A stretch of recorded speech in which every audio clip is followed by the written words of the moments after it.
नमस्कार, स्वागत है आपका इर्द गिर्द में। आज से मैं आपको महान कवि रामधारी सिंह दिनकर जी का खंड काव्य रश्मि रथी सुनाना प्रारंभ करूंगा। अंकिता ने एक बार आग्रह किया था, आज मैं उस आग्रह को पूरा कर रहा हूं। क्रमशः सुनाऊंगा, लगातार आप हमारे साथ बने रहिएगा, आनंद आएगा। कुंती पुत्र थे कर्ण, लेकिन अविवाहित कुंती ने उन्हें सूर्यदेव के नियोग से जन्म दिया था। कुंती अविवाहित थी, लोकलाज थी, लोक मर्यादा थी, लाज आई तो उन्होंने एक मंजूषा में बंद कर उस शिशु को नदी में प्रवाहित कर दिया। वो मंजूषा नदी किनारे खड़े अधिरथ नाम के एक सूत को मिली। मंजूषा में कर्णकुंडल से युक्त तेजोमयी कर्ण को देखकर अधिरथ अचरज में पड़ गए। उन्होंने उसे अपना लिया और घर जाकर अपनी पत्नी राधा को सौंपा। राधा ने बड़े मनोभाव से उसका लालन पालन किया, इसलिए कर्ण का एक नाम राधे भी है। जिन लोगों ने महाभारत पढ़ी होगी या दूरदर्शन पर महाभारत धारावाहिक देखा होगा, वे कर्ण की पृष्ठभूमि से अवश्य ही परिचित होंगे।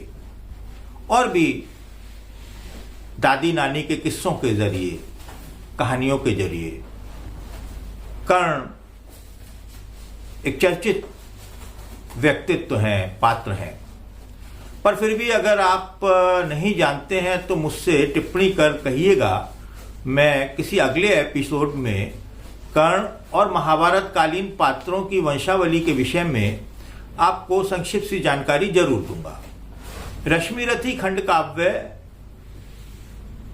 कवि रामधारी सिंह दिनकर जी ने महारथी दानवीर कर्ण को केंद्र में रखकर लिखा है। रश्मि रथी के 7 सर्ग हैं।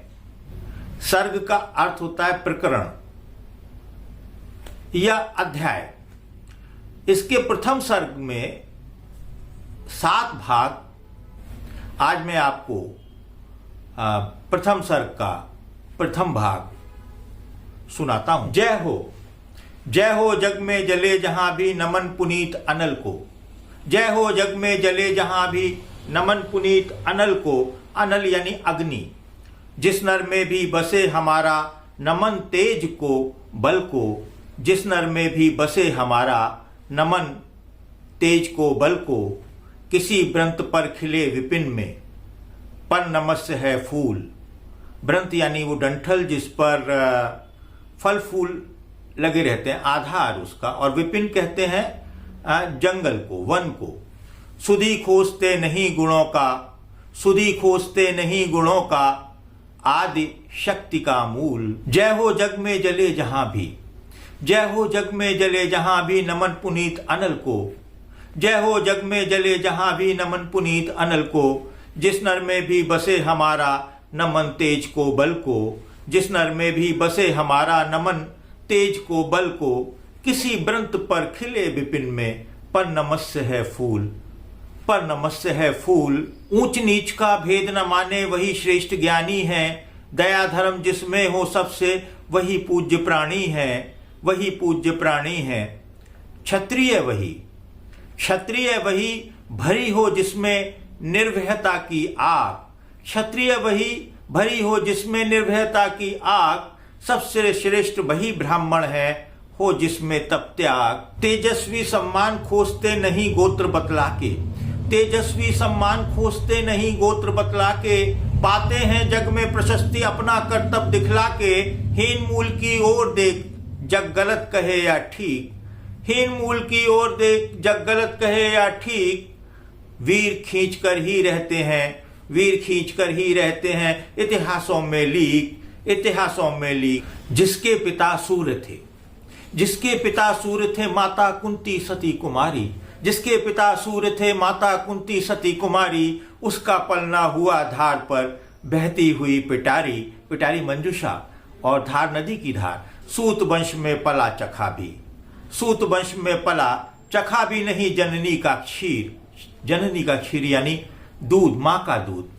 महाभारत कालीन वर्ण व्यवस्था में सूत एक वर्णसंकर जाति थी। जब ब्राह्मण स्त्री किसी क्षत्रिय का वर्ण करती थी तो उसकी जाति सूत कहलाती थी। ये वर्णशंकर जाति थी। जब उस समय की तत्कालीन वर्ण व्यवस्था में ये क्षत्रियों से नीचे और वैश्यों से ऊपर माना जाता था। दुर्योधन ने इन्हें क्षत्रबंधु का नाम दिया था। जब भरी सभा में गुरु द्रोण और अर्जुन समर्थक कुल गोत्र की आड़ में कर्ण का अपमान कर रहे थे, तब दुर्योधन ने कर्ण के पक्ष में लताड़ा सभा को। और ये वाला प्रसंग आप आगे सुनिएगा अगले अध्याय में, अगले भाग में। तो कर्ण के पालक सारथी थे, वो रथ चालक थे जिन्होंने कर्ण का पालन पोषण किया। जिसके पिता सूर्य थे, माता कुंती सती कुमारी। जिसके पिता सूर्य थे, माता कुंती सती कुमारी, उसका पलना हुआ धार पर बहती हुई पिटारी। सूत वंश में पला चखा भी नहीं जननी का क्षीर। सूत वंश में पला चखा भी नहीं जननी का क्षीर। निकला कर्ण सभी युवकों में तब भी अद्भुत वीर। निकला कर्ण सभी युवकों में तब भी अद्भुत वीर। तन से समर शूर, तन से समर शूर, मन से भावुक स्वभाव से दानी। तन से समर शूर, मन से भावुक स्वभाव से दानी। जाति गोत्र का नहीं, शील का पौरुष का अभिमानी। ज्ञान ध्यान शस्त्रास्त्र शास्त्र का कर सम्यक अभ्यास। अपने गुण का किया कर्ण ने आप स्वयं सुविकास, आप स्वयं सुविकास। तो ये प्रथम सर्ग का पहला भाग था।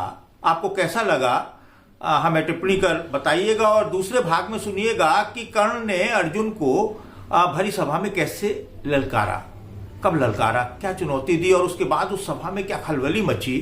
ये हम प्रथम सर्ग के दूसरे भाग के साथ जल्दी ही आपके समक्ष उपस्थित होंगे। तब तक हमें इजाजत दीजिए। नमस्कार, जय हिंद, जय भारत।